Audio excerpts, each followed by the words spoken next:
Hello, everyone, and welcome to a conversation with a couple of great guys. They're going to give us some insight into talking about seed and science. I'm Sean Brook. I'm the president of Seed World Group, and very excited today to be joined by Kevin Falta, professor of molecular biology in Gainesville, Florida, and David Zaruk, professor at Odyssey University College in Brussels.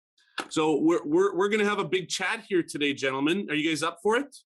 Kevin? Oh, sure. Let's go. We're very excited. David's ready to go. Awesome. Good stuff, guys. So I have to come clean on something. I have a brother who is a professor at the University of Saskatchewan, and he has very pointedly told me that once professors get tenure, they can say whatever they want to say.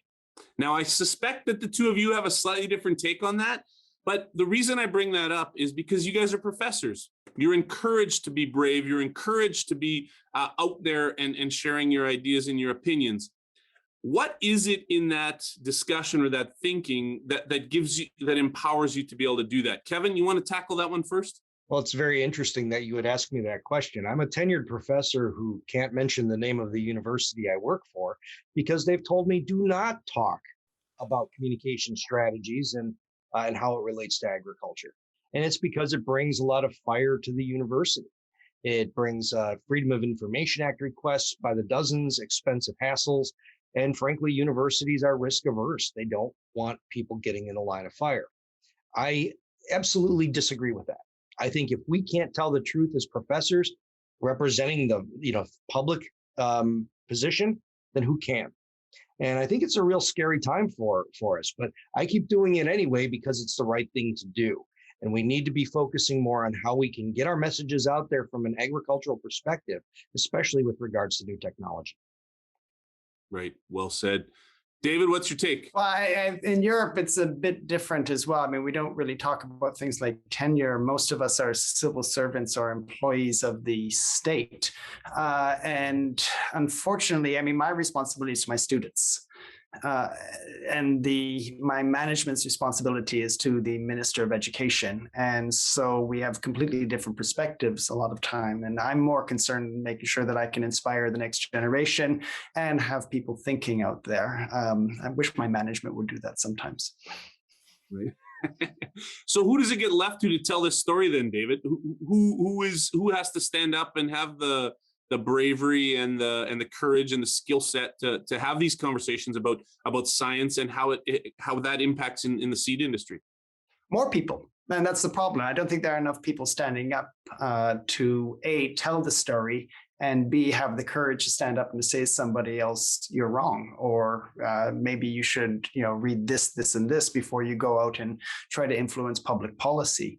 Unfortunately, there aren't enough people out there. And Kevin, I don't know if you have this problem. I have people coming to me all the time saying, are there more people like you? Mm-hmm. Or where can I find more people like you who can do these things? And that's a very painful thing to hear from people when they say that, because it's not that hard. Right. Kevin, is that something you come across?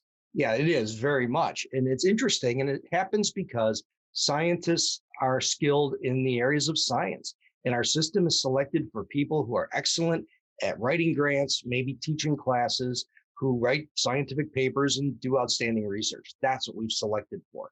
We don't train people in effective science communication or public engagement. And we don't consider that to be part of the appointment. And the entire tenure and promotion system looks at engagement as a negative. It doesn't necessarily give you gold stars for going out and speaking with the public. Now, that's not true in our extension service, where engagement with the public is encouraged and is part of what we do. It's outstanding. But when it starts getting contentious, you see a lot of universities turn from it and even tell their faculty, hey, be quiet. That's happened at a number of universities in the last decade. Right. And probably an ever-growing number as well, unfortunately. Right. So our mission today was to talk about how are we conveying the information about what's going on for seed. These are big conversations. They're ever growing in size because of who we're trying to persuade. in the seed industry, we're very good at talking in amongst ourselves. Boy, I can convince someone who agrees with me with just about everything, but try to convey new ideas to new audiences, and sometimes we either freeze or it just becomes antagonistic immediately. Do you guys have that one takeaway that serves you really well, that one little silver bullet that you keep in your gun to start a conversation on the right path? Kevin, you want to tackle that first? 3 words: help me understand. And when I have somebody who has serious questions about technology and seed or anything in plant biology, and maybe ideas which are completely wrong or contradictory to what we know, I ask first, help me understand. And I listen to where their fears come from. And when I understand that and I show them that I'm listening, it causes a level of engagement right there, and it starts to build trust. And then when I start talking about my credentials and what I know and the side that I come from, it has a more of a possibility of starting to resonate. Interesting. David, what's your angle? I've got 5 words. Let's look at the context. Usually when there's someone who will come to me with a claim or an issue or a disagreement, first thing I have to understand is, where is that person coming from? What does that person want? Particularly in a place of Brussels, where everyone has an interest that's trying to be expressed in some way, and trying to take information and turn it into something that's going to be to their benefit. So looking at the context, looking at the narrative, is this a person who's concerned about their personal health? Is this a person who's concerned about a type of farming that they want to promote? Is this a person being paid by somebody? And once we understand the context, then we can frame the debate. We can put the narrative is set, and we can put the stories into the right context. But the first thing we have to do in a situation like that is, look at who we're talking to. Am I talking to a student? Am I talking to a government official? Am I talking to a farmer? Am I talking to my sister-in-law? And the contexts are different. Somebody once told me that in science communication, we have to think of The Simpsons. Both you guys familiar with The Simpsons? Sure. And with The Simpsons, it's if I was trying to convey an idea to The Simpsons, I can get very intelligent Lisa on side. I can get inquisitive or curious Marge on side. But what about that non-attention paying young man of Bart and that less than intelligent Homer? I have to convey to all 4 of them an idea. And I thought that was a really good tactic to think about, so that we don't mistake who we're talking to and when we're talking to them, and create a message that's for that specific audience. If I'm talking to Homer, I have to talk different than if I'm talking to Lisa. I think I talk to Smithers far too frequently in my days. I don't know who your favorite character is there, Kevin. That's awesome. That's awesome. We've lost Kevin, already. Kevin, you have to package it up, right? You have to package up your conversation in a specific way. Actually, you do, but there's some things that just about everybody in that family can relate to. And if you can get to those kind of common ideas, that's the great starting point. When you look at it at the end of the day, but the differences between me and the folks who are, say, advocating against, say, genetic engineering or whatever, we're probably on the same page of 90% of issues, whether it's social issues, whether it's economic issues, whether it's environmental issues. We're very much in line. We just disagree on this one place where they've been poisoned with bad information. So I always start with those other issues. I'm in this for food security. I'm in this for the environment. I'm in this to protect farmers' interests. Those are the things I really care about. And then consumers having the best access to the best food in human history. Those are the things I care about, which are the same things they care about. Now we can start looking at the overlays of technology as to how they relate to those 4 areas. And I find that that's a good way to make a compelling argument, because it speaks to those individual interests. You make that sound so easy, Kevin, and yet when I do it, I seem to get the hair on my neck up a little quicker than I want. Any tricks, David, on how to keep present in that conversation without sliding towards the, yeah, you're wrong, and here's why you're wrong kind of tone, even if we don't say it, but to avoid that tone? David, any thoughts? I mean, anytime we communicate on an issue like this, it's emotional. And of course, key elements that come into play here, particular are benefits. What benefits me? What's in it for me? Is it worth me taking the risk? Quite clearly, we will take any risk if we see a benefit. We will inject botulism in our faces if it makes us look 10 years younger. So we will look at benefits. Well, if we don't see the benefits, or if we're convinced that there are no benefits and everything was fine, just leave agriculture as it always was 200 years ago. And if you're convinced of that, then nothing I could say will have any value to make you think other than what you've already decided. So, and we don't talk enough about the benefits. We don't talk about the amazing developments in farming and agriculture in the last 50 years. Right. And that, when we look at the developments, how now seeds are being able to be developed to address problems and increase yields while, increasing sustainable intensification practices. It's amazing. This story is amazing. It is an amazing story. Kevin, any thoughts? Well, I agree with that. I think that one other place that's really important is to get people to understand the threats to sustainable agriculture, and whether it's labor, climate, the new pests and pathogens. There's so many things that we can bring up to show them that there are legitimate threats that can, even in the industrialized world, limit our access to the foods we choose. And when you start talking about those threats and say, what solutions do you have? Let me tell you about mine. I think it really makes it easier to sell the technology. Make it more that compare and contrast concept. Yeah. I was on a panel discussion a number of years ago, and one of the people on the panel was a woman by the name of Crystal Mackay. She works for a company called Loft 32. And we were talking about communication of these technical ideas. And she told this quick story. She said, imagine, Sean, if you walked up your driveway and I was standing in your backyard and I was peeing in your well. And I'm peeing in your well and you see me and you're like, Crystal, what are you doing? I'm peeing in your well. But Sean, don't worry about it. It's like 1 part per million of pee in the water. There's deer running around. They're going to get pee in your water. There's bears. Don't worry about the pee. You are still going to say, stop peeing in my well. And she said, how do you think people react to GMO? And it was this kind of aha moment for me that they're not talking about a percentage of acceptability. They just don't want it. So when we get in, if that's the mindset that we're battling up against, guys, how do we get through that? Because it's not with more science, right? I think we can agree on that. It's more science. Beating them down is not going to get them there. What's that emotional story that you get to tell? Kevin? Yeah, that's a really great point. Because it really reinforces what I am up against all the time. We talk about parts per million, parts per billion, parts per trillion. Who knows, right? It's 300 parts per billion is still not zero. And that's where we really blow it. The important part is going back to the idea of what is the problem that we're trying to solve, and that we have to sit down with somebody and show our mutual concern for a given agricultural issue, and then talk about the solutions. And when we start getting into parts per billion and things like that, we have to minimize it as best we can, that we're only applying 4 ounces of something per acre, at a time when it won't matter with residues on the plant. There's ways to minimize those concerns.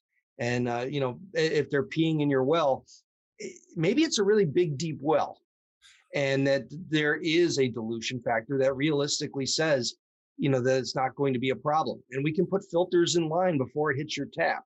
There's a number of ways of mitigating the concerns that people have. That's what we have to focus on. Right. Yeah, exactly. David, any thoughts? By peeing in the well, the best way to say that is that your pee is actually something that's not natural, and my well is everything is natural in the way it should be. So we can begin to see how this conversation is definitely got some teeth. The interesting element that comes out is to think of how people are going to accept a problem and then realize the problem needs to be solved. We've just come out of 18 months of a serious problem. And once people identify that this is a problem, then and you lock them down for a long enough period, they're willing to accept anyone who's going to come with a solution, and they're willing to accept any solution. And we haven't really felt like we've had much of a problem. We don't think there's a problem with the food chain. Everything's perfectly fine. Why do you want to change it? And so until people can understand that there is a problem, and I don't want to say we need to have a famine or we need to have a serious problem with our food chain somewhere in order for people to realize that, but people are comfortable. And so they can expect to have pure water. They can expect to have, problem-free issues. And I think that's the point. When Kevin says he's trying to solve a problem, the other side has to understand, once again, understand the context. What is the problem? And can they understand that there is a problem that needs to be addressed? Often it's not my problem. It's your problem. Right, exactly. I got told by a senior official not too distant past that we don't want to stand up and say the food system is safe because that might make some people think that it's not safe.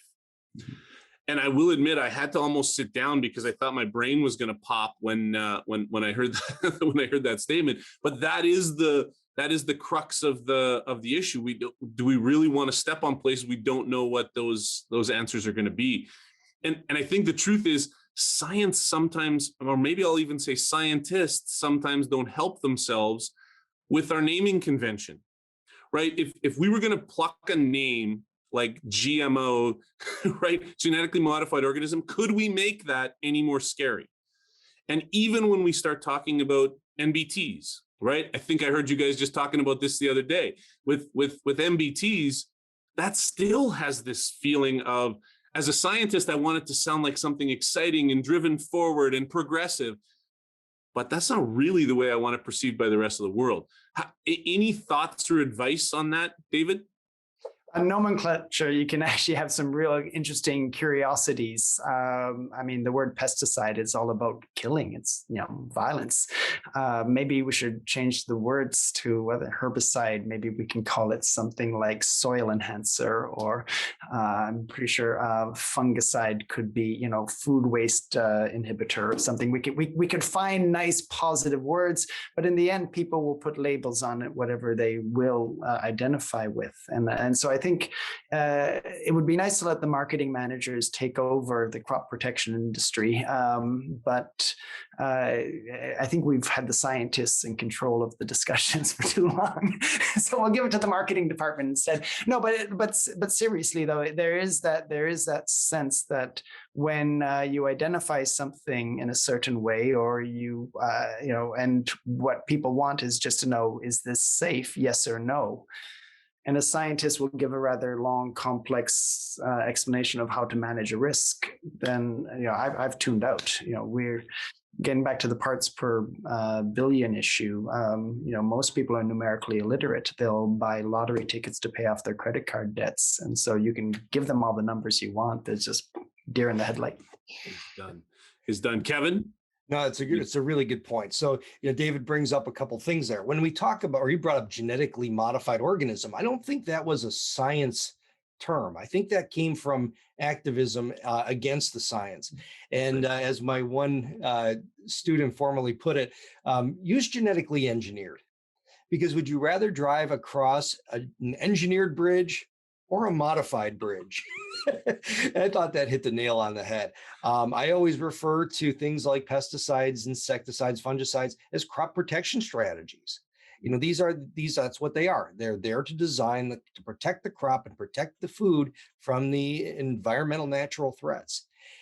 And genetic engineering or plant genetic improvement is really accurate. That's exactly what it is. We're using the different tools of biology and chemistry to be able to improve plants with greater speed. And the idea and the goal in the end is improving things for farmers, improving something for the environment, and helping guarantee food security. And I think that's the easy way to frame it. Yeah, well said. Well said. David, any other thoughts on that? I feel like you had something you're going to chime in there with. I think one of the things that is essential. And I'm wondering if, I mean, I know, Kevin, you've got some thoughts on this as well, is that people also feel comfortable with certain vocabulary if they feel comfortable with the speakers and the context that the discussion is going on. And that comes down to trust in many different debates. And if we trust someone, we will follow this person without thinking, without worrying. If we don't trust the person, it doesn't really matter what the person says or does. There's an issue. And trust is a very difficult concept to put your finger on. And unfortunately today, we don't trust authority as maybe in the 1950s, or we don't trust the scientists. We don't trust the normal institutions that we were brought up assuming were acting on our behalf, which has created a bigger problem today with how our communication processes work, because you can't communicate if you don't trust somebody. I mean, if I'm not going to get into a car with a person I don't trust, and I'm not going to listen to something somebody tells me if I don't trust this person. But I will trust the 13th listing in Google. or some guru that is asking me to donate a certain amount every month so that I can get this wonderful miracle cure in a jar. Right, exactly. The one thing I wanted to touch on with both of you is I've heard about this Rachel. And I feel like we've done a disservice to the name Rachel, so kind of like the way Karen has been beat up on these days. But I just want to touch on it because the question for you is, what is the touchstone that we can always kind of come back to when you're getting into a conversation with a Rachel, right? And for those of you that haven't heard, Rachel is that person who has all the answers to everything, has figured it all out, to steal David's line, from the University of Google. She has solved everything and figured it all out. What is your touchstone, that centering touchstone, that your own moment before you go into the conversation with Rachel? What's your touchstone, Kevin? Well, I adore those conversations. And really what it is with someone like Rachel, someone who's convinced and codified in their opinion, is to kind of plant the seed and kind of crack the door a little bit. And, one thing that people share, they may make bad decisions, but people don't like to be wrong. And maybe they don't like to be corrected. They don't like it to lose a debate, but they don't like to be wrong. And at the end of the day, just kind of helping them understand how they should probably rethink their position and coming at it with that kind of softness. I've learned the hard way that you don't catch many flies with vinegar. You catch them with honey. And as a professor, if somebody made a dumb comment in my class, I wouldn't say you're an idiot, get out of here. I would say, let me show you, come down by office hours. Let's spend more time together. And that's maybe a place where we blow it as an industry and as individual scientists, is the opportunity to engage people in a way, understanding that they need to know what we know, and trust is a big part of that. You don't gain trust by being difficult. Yep, agreed. David? Well, I always thought I was just cursed with this Rachel myself, until one day I was giving a talk to a room full of regulatory scientists, and I stopped for a moment and say, I have this sister-in-law. And I lost control of the room at that point. I realized this is a big problem for a lot of people. And so that's why I promised to sort of write about her. But I actually made some progress with my Rachel recently. We were having a conversation, and it was about the conspiracy from the Wuhan Institute, and that this is, of course, where the virus was, started with Bill Gates and everything else. And rather than simply saying, well, no, that's madness, I was asking questions like, don't you think there's some scientist somewhere there who would at some point have come forward, and I wasn't saying no, I wasn't saying you, I was just asking questions to create a sense. And then she basically said, yeah, actually, you might, it ended with, you might be right, which I wasn't ready for. But like I said, it's a soft approach to take, and we can learn a lot from Rachel's as well. I generally feel we're talking about seed communication, but I also generally feel that the vaccine communication community has not done the best job either, really, to be quite forceful. and I understand the emotion behind it. But you cannot be forceful with anti-vaxxers, Right. and yet at the same time you can talk and you can listen to them and you can learn from them. You can learn a lot from how they're thinking that way. One of the things that stuck with me that I've heard Kevin say is that the conversation with Rachel isn't about Rachel.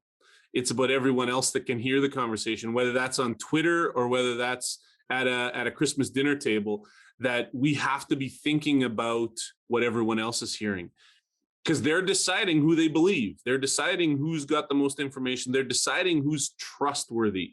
So that's that point that I think I've heard both of you make, is we have to keep our wits about us.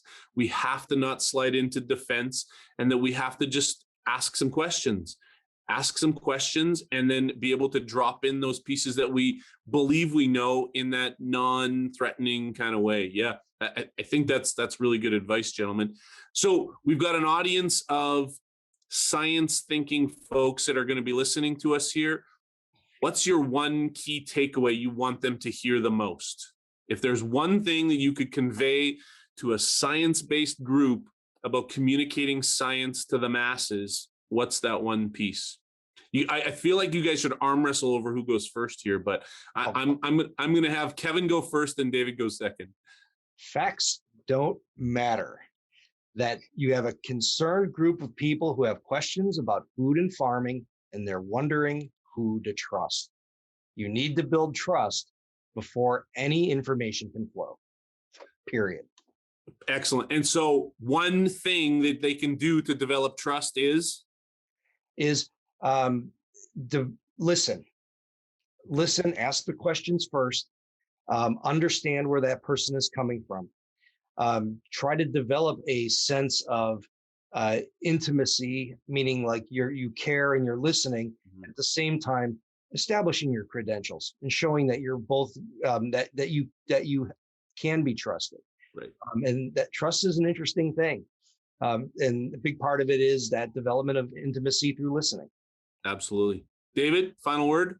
You're the storyteller. And in telling your story, you have to be able to understand the narrative of, that holds your story, the values that you are representing. So when you tell a story about how seeds are going to solve these important problems or going to enhance the sustainable farming, you need to put that story into the right context for the audience. And as Kevin says, it's not about the facts and the details. It's about the values that come out in that story you're telling.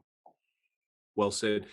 Gentlemen, I really do appreciate you taking the time to have a chat with me today. I hope and believe we will have this conversation again, and it'll just keep getting bigger and bigger and bigger. Thank you for your time. Yeah, thank you.